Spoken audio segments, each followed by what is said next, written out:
The following contest is scheduled for one fall. I've seen that man before, that's Randy Phil. The other one's some kind of half man, half monkey. It's a massive duplex and not one dragon in sight.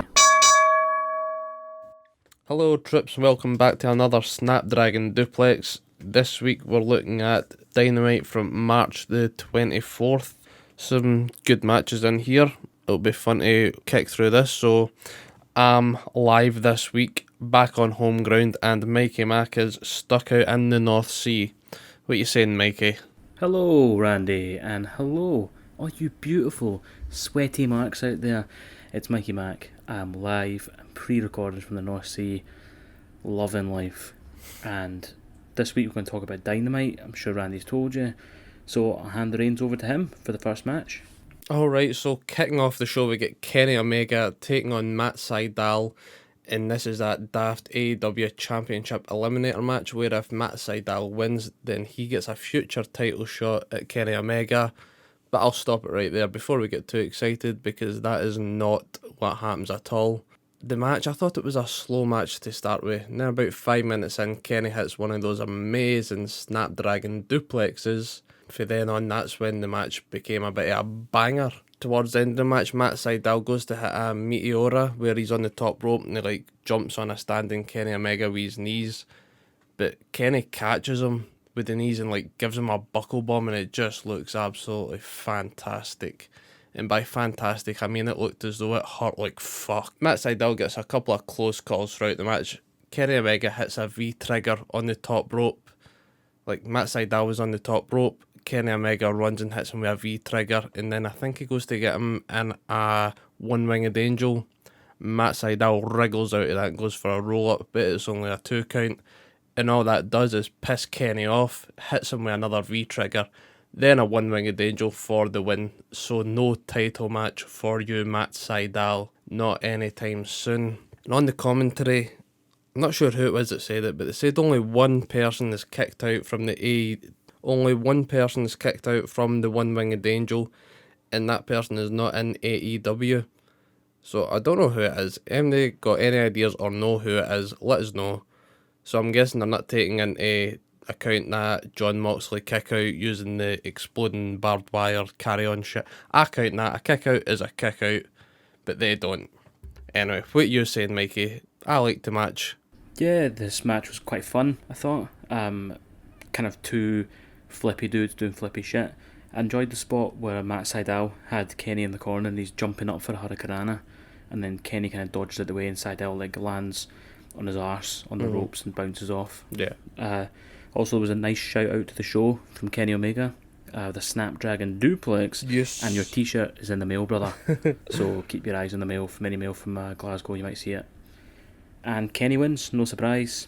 And there's no prize at all, even if fucking Matt Sydal won, because that the stupid stipulation that they had, where he had to win to get a fucking title shot. Daft. Despite beating the champion, but what can you do? He didn't win anyway, so who gives a fuck? That was a decent wee opener for the show. Then we moved on backstage and we're interviewing with the Dark Order and John Silver, talking tactics about how he's going to beat Darby Allin tonight and how he's mastered the coffin drop dodging technique, and he's got it. He knows what he's doing with this. So a wee bit of back and forward. Then Dark Order leave and it's just Hangman alone with John Silver, and Hangman pretty much just lets him know, win, lose or draw, the Dark Order are still proud of you, wee strong boy John. And then speaking of Hangman, we go for backstage and it is time for his squash match, more or less, with Cesar Banoni, who is a big bastard. It is weird sticking him in a squash match with Adam Page, but it just lets you know that Adam Page is still in the singles run and he's just racking up those wins now. He's making his way to the top. He'll be taking on Kenny before we even know what the fuck's happened. Stay tuned for more of that later. Then we cut backstage for Lance Archer, the Murderhawk, residing from fuck knows where. What was saying, Mikey? Yeah, it cuts us to a Lance Archer promo from what looks like the Hoodlum headquarters, but in daylight. Actually doesn't look too bad. A wee bit Mad Max, but hey, there's Lance Archer after all. So he's kind of building here that he's going to take on Sting. So he's not after Darby like we thought he was going to be. He's not after the belt. What do you reckon about all this? I guess it's probably going to have to lead to a cinematic match again. Yeah. But are we going to get Sting in the ring? Sting in the ring live? What do you reckon? See, that's a weird one. He's saying, Lance Archer saying it's his fucking time. Time is now. He's pretty much doing a John Cena rip-off. But nah, I can't see him going up against Sting. If he's made this big fucking song and dance about how he wants the TNT belt, so I think that's where he's going. Lance Archer will be the next TNT champion. Don't know what this carry-on is with Sting. I hope this doesn't last any more than a month. I'm saying that now. I'm saying I'm dreading it. I hate it. Give me 3 weeks and I'll be all over this and I can't get enough of it. Although, we all know it would be good to see Sting in the ring once more. So we've got a wee video segment. It's Britt Baker and Thunder Rosa. You get Thunder Rosa's reaction from beating Britt Baker, and she's fucking buzzing. She's so ecstatic, and I just love that. Yeah. She's definitely going to sign with AEW, I reckon. And Britt Baker's promo afterwards, where it's just amazing heel work. She's just such a dick, and I love her. She's great. Yeah, mate, it would be fucking daft if she didn't sign with AEW, but it must just be waiting on her contract with the NWA expiring, then she'll be free agent AEW, that'll be that sorted. And if she does sign with AEW, it'll be good to, I don't know, I think it'd be good to see a bit more of her and Britt fighting again, but just don't overdo it, don't give me a week in, week out. Another big pay-per-view would be cool. And Britt Baker, she was just fucking brilliant on the microphone here with Tony S. The biggest pop goes when she said it took Mick Foley 20 years to become a hardcore legend and she done it in just one night. And then Britt and Foley had a wee thing on Twitter, all banter, all good shit. It'll be good to see Mick Foley in AEW at some point. I think it'll happen before the end of this year. I don't know what his contract is with WWE, if he's got one, if he's got a Legends deal or not. But he's one of the guys that openly talks about how much of a shite deal it actually is. So I think he could end up in AEW. But Britt Baker, was she actually saying anything other than how great the match was? As she said what she plans on next, surely it must be the women's title. If not, straight in for a title match, then a number one contenders match. They've earned it, the two of them have, but Britt Baker is the AEW roster, so she gets first fucking grabs. Aye, so we found out who Christian Cage is going to face first. It's Frankie Kazarian. Yes. I think it's a good idea for his first match, to be honest. I mean, Frankie's a workhorse, he's a veteran. They've got TNA history. And it'd be a good way to get Christian back to speed, I think. He's just obviously gone through a pretty grueling rumble. So, yeah, I'm excited for it. You excited for it? Yes. Probably are, right? You're a big SCU dude. Yeah, mate, I'm excited for this match, and I am a big SCU dude, but I don't even know where it came from, because I've never really watched TNA for like 3 weeks in a row. And these guys, Frankie Kazarian and Christopher Daniels, they only ever had maybe 1 or 2 matches in WWE, and it was like way back in the day when it was Velocity and Heat. I think that's the only times they fought in WWE, probably wrong. But the rare occasion that I did manage to get TNA on the UK TV on some obscure Freeview terrestrial channel, somewhere in the card you had Frankie Kazarian or Christopher Daniels, and they were the fun cunts to watch on the show. I absolutely loved them. But yeah, next week it'll be Frankie Kazarian versus Christian, and I think it'll be a decent match. I wonder if Christian will get a tag partner down the line, and Christian and the tag partner will be the one to put out Frankie Kazarian and Christopher Daniels. They'll be the ones to break up the SCU and give them that loss. But before they fucking fuck off to the match, Frankie says to Christian that Frankie has a match on Monday on Dark Elevation and asks Christian if he's busy on Monday. If not, he can tune in and watch it. And that's just like a blatant jab at, you're not busy on Monday, you don't work Monday Night Raw, come check out Dark Elevation. And that's just a wee fun bit for all the marks out there. MJF and bitches are here. So, Dante Martin and Varsity Blondes versus FTR and Sean Spears. The Jobbers versus the Throbbers. So who do you reckon has the worst job killer haircut? Is it Sean Spears with his fucking bleach blonde Mohican, or is it Brian Pillman Jr. with his bleach blonde super mullet?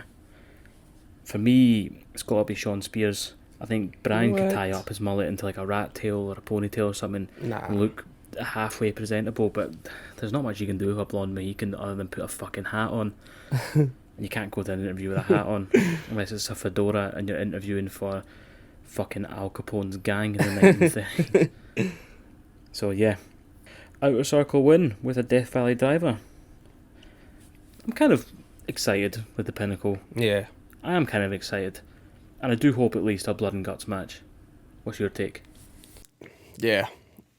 Brian Pillman Jr. has definitely got the fucking worst cut of the two. I don't know what you're talking about. Fair enough, if you put a hat on fucking Sean Spears, then it looks gangster. If you put a hat on Brian Pillman Jr., it looks more like a fucking redneck. You can't fucking tie up that into a rat's tail or nothing. We'll make a bet at some point, and if you lose, you need to get that Brian Pillman haircut, and if I lose, I'll get the Sean Spears, because I don't care about that. That Sean Spears one looks fucking sweet. The match itself, I was not fucking properly tuning in for this match, because it was the first time MJF and these bitches were getting a match, so you were expecting them to win, you were expecting them to be another fucking jobber match, and that was like, that would have been 3 matches we would have called in a row there, but we didn't know about the fucking Hangman Adam Page squash match. That wasn't advertised. So you had the Kenny Omega, what you were heavily expecting him to win if it was a fair match. Then you had Hangman Adam Page taking on Cesar Banoni in the squash, and then you had this match, and if it's the Pinnacle's first match, you're like, right, they're going to win. So I wasn't tuned in, but it was a good match. It was a decent match. The Pinnacle just done all the typical heel shit that you were expecting them to do. A bit of distraction, a bit of upper hand, a bit of the numbers game. But it wasn't a squash match that you were expecting. Anytime you see the Varsity Blondes come out, you think, here's another fucking squash match. Because they've been jobbers in squash matches for like the past 2 or 3 months now. And now they've got Dante Martin in there for a 6-man. Don't know where the other Martin brother is. I wonder if he's alright, or he's fucked or what. FTR and Sean Spears just made the Varsity Blondes and Dante Martin look so good on this match. Like, they could have got an upset victory maybe, but it's a weird one that the Varsity Blondes have lost so many weeks in a row. And this match, it's like they're actually growing. They're not just getting squashed harder and harder. They're learning. They're like, right, that fucked us up. We'll do this. We'll try that. It looked as though they had a half-decent chance in this match. And Dante Martin, he just looked absolutely incredible on his feet. He was doing like single-legged drop kicks. Just flippy guy shit. He's a big boy. Flips so slickly, so smoothly, so easily. He looks good on his feet, and expect more of him. See, down the line, I reckon we'll get him versus Rey Fenix in an absolute banger of a match, and you won't expect it. It'll be a wee throwaway match, and they will put on a tremendous show. Yeah, like we said, you get your heel shit in for the Pinnacle. They were just looking good as a stable all round. The numbers worked for them, and then Sean Spears get his C4 Death Valley driver for the win.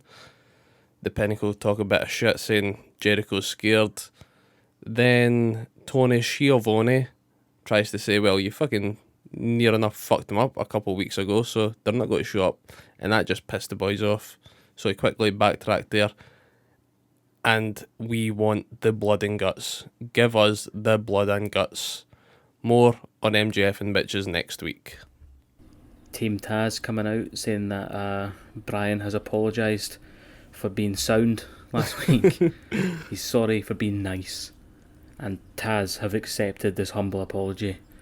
So, long live the roidy cunts, I guess. Yeah. Brian Cage face turn, man. Come on, just pull the fucking trigger. Needs to Give me happen. what I want. Yeah, it was a weird one. It was just a fucking waste of my time again, but it's playing towards a Brian Cage turn maybe, because just the whole time he was looking as though he was ready to cry or some shit, I don't know, but Brian Cage is leaving Team Taz and he's taking the fucking FTW belt with him, and Taz is going to be pissed, and he's going to sacrifice Hook, and it's just going to end in tears, but not Brian Cage's tears. But after all the Team Taz carry on, things are also a bit tense over in the Nightmare Factory because QT Marshall is coming out and he is calling on Cody. QT Marshall's stuff with Cody, man. So he's calling out Cody.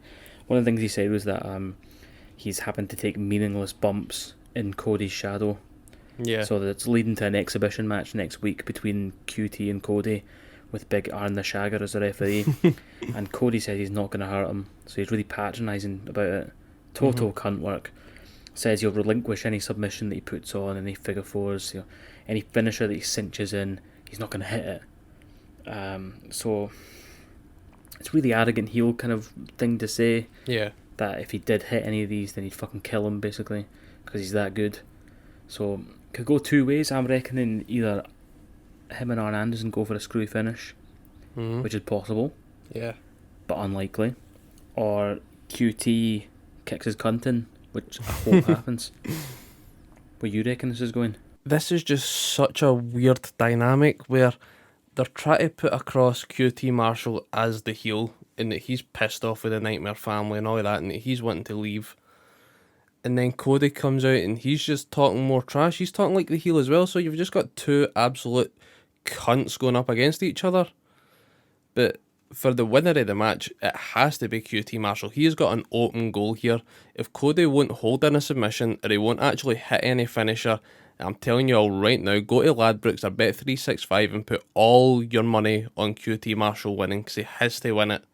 Disclaimer, Snapdragon Duplex takes no responsibility if you lose all your money. But I'm still telling you to fucking bet it all, because it is such an easy win for him. Anyway, QT Marshall's complaining, saying that he's doing all this extra work for Cody, and Cody's getting to live the sweet life of Cody, whilst QT Marshall's wife is sleeping alone in a big cold empty bed, whilst QT Marshall is doing all of Cody's bitch work for him. Now, I'm just going to tell you about this QT Marshall. I'll tell you, mate. In the industry that me and Mikey work in, there's a famous guy that everybody knows about in the workplace. Some people know him as different names, but I know the guy as Winston. And what Winston does is he waits until you're away to work and you're doing the graph and you're doing all the work, and he rocks up to your house and he keeps the wife, the girlfriend, the boyfriend, whoever, he keeps them nice and warm and happy until you come back home safe and sound. So QT, do not feel sorry for your wife. She is well taken care of. Winston will be there making sure she's safe and sound, because he is a sound cunt. I probably shouldn't say it, but Winston is like the build of Powerhouse Hobbs. Maybe Powerhouse Hobbs is the Winston of the wrestling industry. Anytime a guy's fucking injured or out for a few months, Powerhouse Hobbs comes round and takes care of all the other stuff that you need the guy to take care of. Other than that, my money's on QT Marshall. And I was thinking that Arn Anderson is going to turn on Cody, or Arn Anderson is going to turn heel. But this is like the typical way AEW book things, and they plant all these things. You're like, oh, aye, that's happening. And then they just fucking bend you over the table and make you feel like a tit, because that's not what happens. But I feel like a tit. Arn Anderson's got to turn, and it's got to be Arn Anderson and QT Marshall in perhaps the shitest wrestler-manager duo that you ever will see on AEW this year. But to get back into the action, we went from one 6-man tag match to another 6-man tag match, and it is the Young Bucks with Brandon Cutler taking on the Lucha Brothers and Laredo Kid. That's the first time I've heard of this guy or seen him, but he's got some good shit. So take it away, Mikey. What was saying? So the Lucha Bros, and who the fuck is Laredo Kid? That's what I was saying. Versus the Bucks and Brandon Cutler. I liked that Penta came out with like a Shredder mask, you know, Shredder from Teenage Mutant Ninja Turtles. He came out with that mask and it was looking pretty scary. So we were like, if you like boxing, Deontay Wilder, when he came out in the big fucking Sauron gear. A bit like that. I loved it, man. It was cool. My boy Ray Phoenix, man, I've still got a hard on for him, man. He makes this shit look so easy.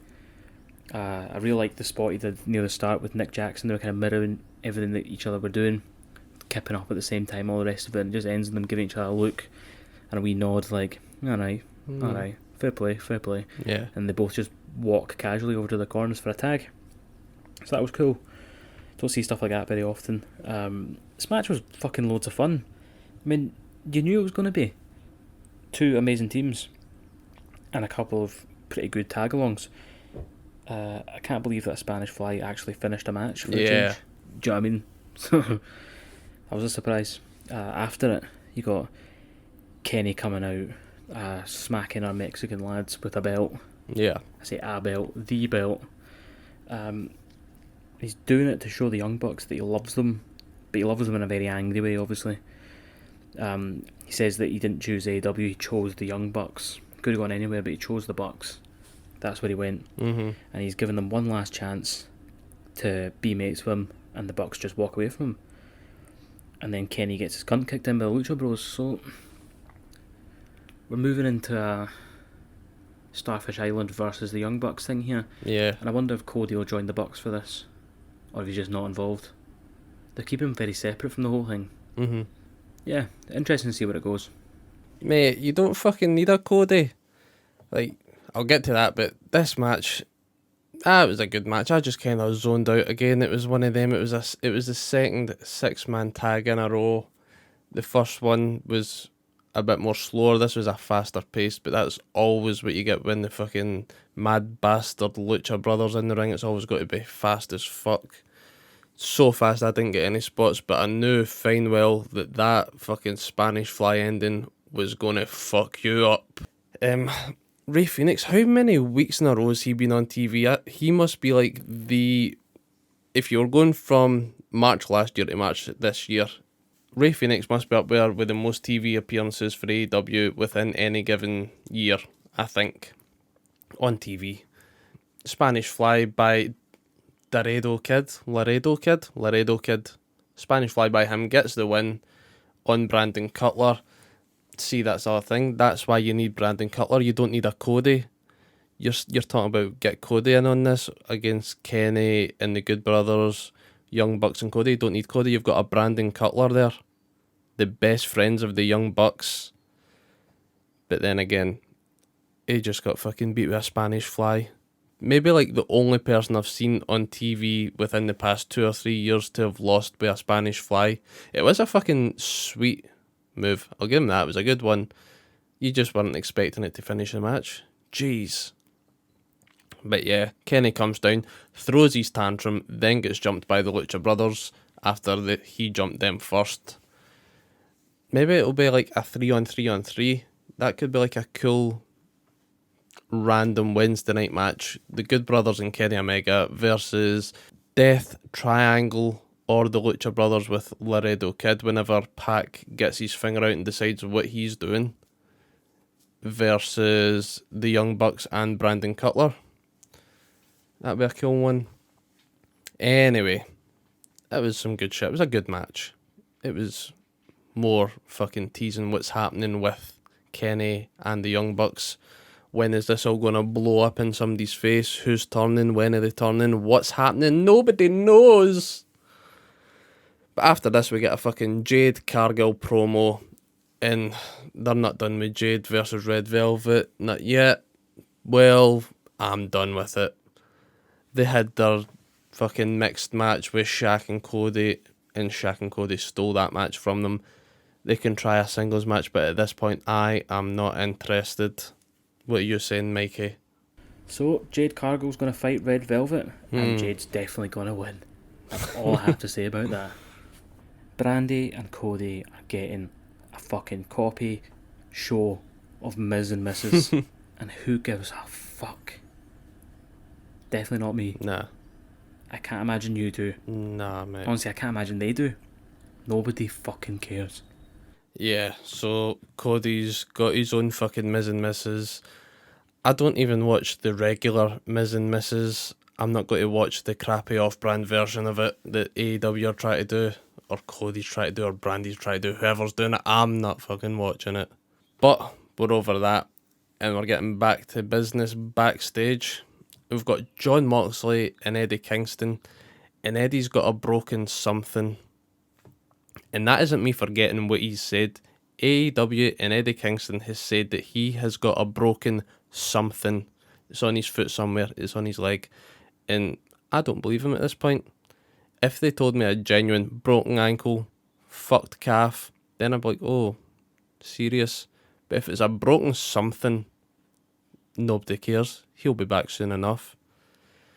And I've decided now that since John Moxley and Eddie Kingston are going to be fighting Gallows and Anderson, known as the Good Brothers, Moxley and Kingston are now going to be the Bad Brothers.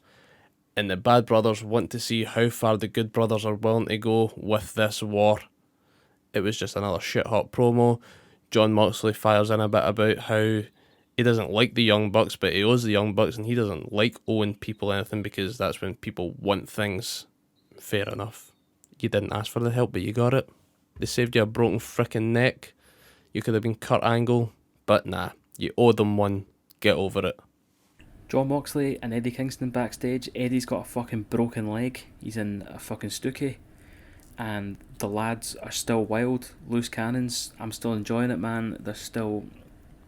They've got proper Brian Pillman vibes, don't they, man? It's class. It's class. Yep, so we had our class promo, and now we're into the penultimate match of the night. We've got Nyla Rose versus Ty Conti. And I think I called Ty Conti to win this match, and I did not expect that to go correct, but fuck me, it was right.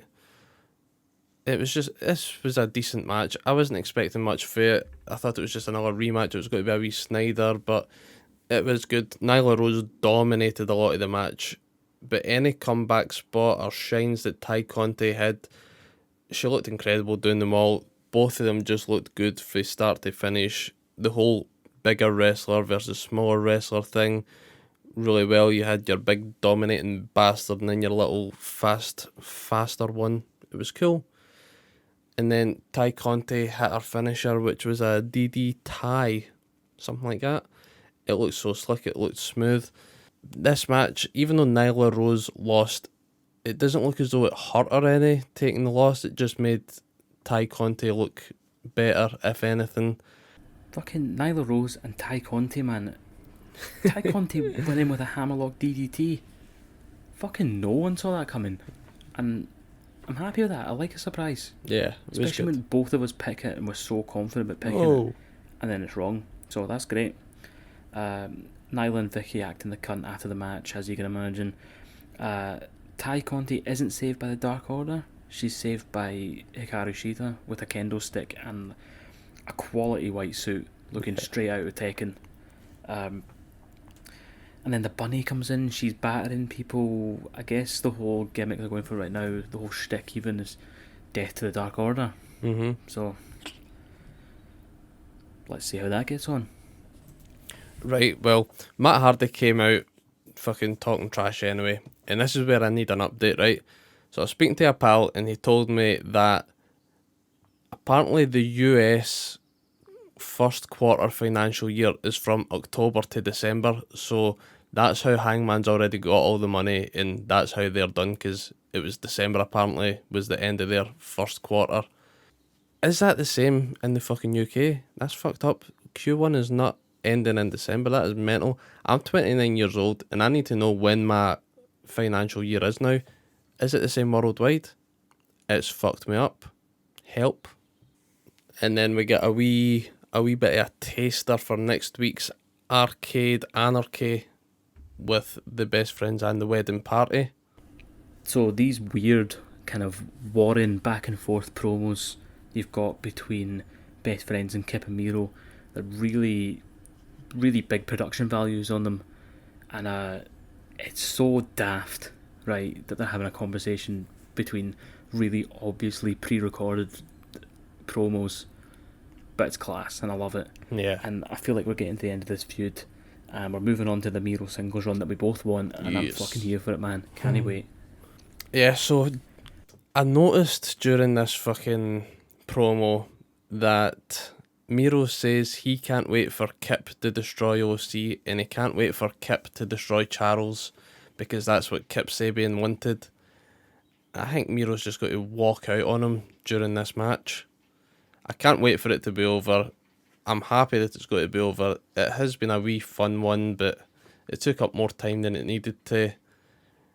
The thing that if this is next week, will they have entrances or will it just be like a random start backstage? Because I want them to have entrances because the Best Friends in Orange Cassidy have got a new song, a copyrighted song. It's just an absolute banger. I'm not telling you what it is. If you want to know what it is, you need to tune in and go find out what it is. But it's a good fucking song. And I hope they get an entrance just so I can hear this song. And we will find out on Wednesday for Arcade Anarchy. Now it's main event time. Yeah, the main event. So it's your boy, Johnny Hungy, Yes. the wee strong boy, and Darby Allin for the TNT belt. So Matt Hardy and all his pals, they're hanging about outside the ring from the start. So first things first, I was like, oh, I already know how this is going to fucking go. But thankfully it didn't go that way to begin with. I loved when Johnny Silver, he smashed Darby through the ropes and he just fucking flung himself to the outside like a sack of tatties. He does not give one fuck about getting concussions. Wee Darby Hardy. Darby wins, which, I mean, we both expected. It's a shame for wee Johnny Silver because I know you wanted him to win, but you knew Darby was going to get it. Fucking. I really liked when he did the coffin drop to the outside on all the Dark Orders. The camera was panned into the ring. It looked like he was going to hit one on Johnny Silver. Yeah. But then he did it on the outside instead. So it was that kind of like a, what's the word I'm looking for? Switcheroo. It's like a good old switcheroo. Right, so that fucking coffin drop, it was a scumbag move by Darby Allin, hitting the coffin drop on the Dark Order on the outside, because they were just there making sure Matt Hardy didn't get involved with fucking John Silver and his TNT title. They were innocent bystanders, and then here comes Darby the prick hitting a coffin drop on them because he knows John Silver was training by dodging the coffin drop. So that's why you don't put that shit on at the start of the night, because Darby Allin's probably watching a TV somewhere whilst he's training, and then he's like, oh, so John Silver knows how to dodge my coffin drop. That's fine, I won't hit one on him then. But the rest of the cunts, they can't dodge it. So he's just done it to them. But yes, I liked the match. It was a good match. I think they kept saying it was a TV time remaining match, and that just put the pressure on. I was thinking that's where it's going to end. It would have been a draw finish and it would have been a screw, but nah, it was a clean win. John Silver was looking good. He looked like a wee powerhouse in the match, like a wee strong boy that he is. But to be fair, Darby Allin has just been fighting Brian Cage for the past 2 or 3 months now. And now he's fighting John Silver. John Silver is like the diet Brian Cage. Brian Cage light. So Darby was going to win it. He's prepared for this match for months. John Silver's been preparing for a week. Give him another 3 or 4 months down the line and we could have another. That could go the other way. But towards the end of the match, John Silver went for a power bomb on Darby Allin. But Darby does a code red where it's like John Silver has him up for the power bomb. Darby Allin goes up over his head, hits like a sunset flip, puts it into a pin, gets the win. So no coffin drop on John Silver. He done his training well, but he didn't defend against a code red. He was just trying to pay a wee bit of tribute to Brody Lee with a big bastard and power bomb. But Darby Allin fucked up that plan for him. John Silver sitting defeated in the corner. Sting and Darby approach him. Signs of mutual respect there. All happy families, all singing, all dancing. But we've not had Ulster match wrestling. And now it's time for Mikey's favourite spot of the night. Then Matt Hardy had the honours this week of starting our weekly Ulster Mash wrestling, and he came out, kicked in Darby, and then we just get a huge Stramash. Dark Order here, Matt Hardy Enterprises there. Do you know who wasn't there, mate? Who? Luther. Where's Luther? Where is Luther? I mean, I was enjoying this show, and it was an alright Dynamite. There's some highlights, there's some lowlights. You know what I mean? The biggest highlight for me, Lucha Bros tag match. I thought it was great with the Bucks. Yeah. And the main event, Darby versus your boy John Silver, I really enjoyed that. And the obvious low points was Where the fuck is Lucha? I'm running out of content here, lads. Bring me the content. Yeah, it was just one of them, isn't it? It's a couple weeks off of Revolution now. You're needing to build back up with your stories and that. It was a quiet week. I wasn't overly thrilled with it, but this week coming, I am buzzing, and that is just mainly because of Arcade Anarchy, Arcade Mayhem, whatever the fuck it's called. Give me Kip in his singles run. Give me Orange Cassidy and Best Friend's new theme tune. As well as that, next week we have Hikaru Shida and Tai Conti versus Bunny and Nyla Rose, with the Matt Hardy crew and Vicky Guerrero in their corner. We've got Kenny Omega and the Good Brothers versus the Lucha Brothers and Laredo Kid.